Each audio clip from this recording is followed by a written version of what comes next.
Sir, आज जब कोई मरीज किसी प्राइवेट हॉस्पिटल की इमरजेंसी में जाता है तो मानो घर की बचत, गहने, जमीन सब कुछ बेचने की नौबत आ जाती है। आप हॉस्पिटल के अंदर जाइए, बेड्स की कैटेगरी देखिए, डिलक्स, प्रीमियम, स्वीट, इनका रूम रेंट कई बार 5 स्टार होटल से भी ज्यादा होता है।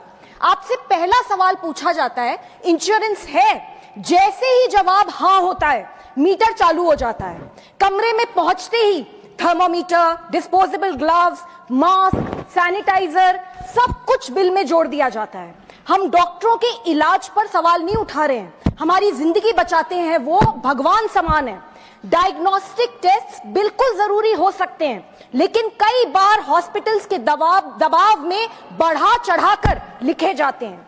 जेनरिक की जगह महंगी ब्रांडेड मेडिसिन लिखी जाती हैं, जो बाहर 15 to 20% डिस्काउंट पर मिलती हैं, लेकिन हॉस्पिटल में पूरी कीमत पर बेची जाती हैं। नर्सिंग चार्ज, डॉक्टर विजिट फी, रूम रेंट, सब कुछ इतना महंगा। बिल ट्रांसपेरेंट नहीं होते, बल्कि उनमें हिडन चार्जेस और अनएक्सप्लेन्ड फीस होती हैं।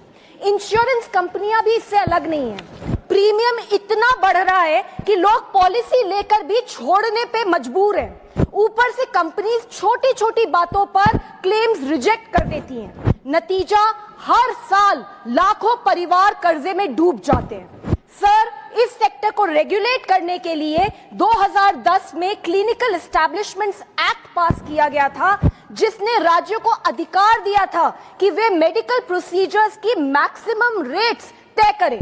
लेकिन आज भी सिर्फ 12 राज्यों ने इस कानून को अपनाया है। यहां तक कि देश की राजधानी दिल्ली ने भी ये कानून नहीं अपनाया।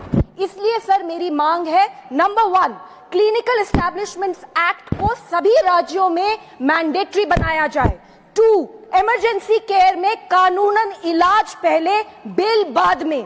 3, हॉस्पिटल्स में ट्रांसपेरेंट एंड रीजनेबल बिलिंग होनी चाहिए। नंबर 4, इंश्योरेंस प्रीमियम हाइक्स पर सख्त निगरानी हो।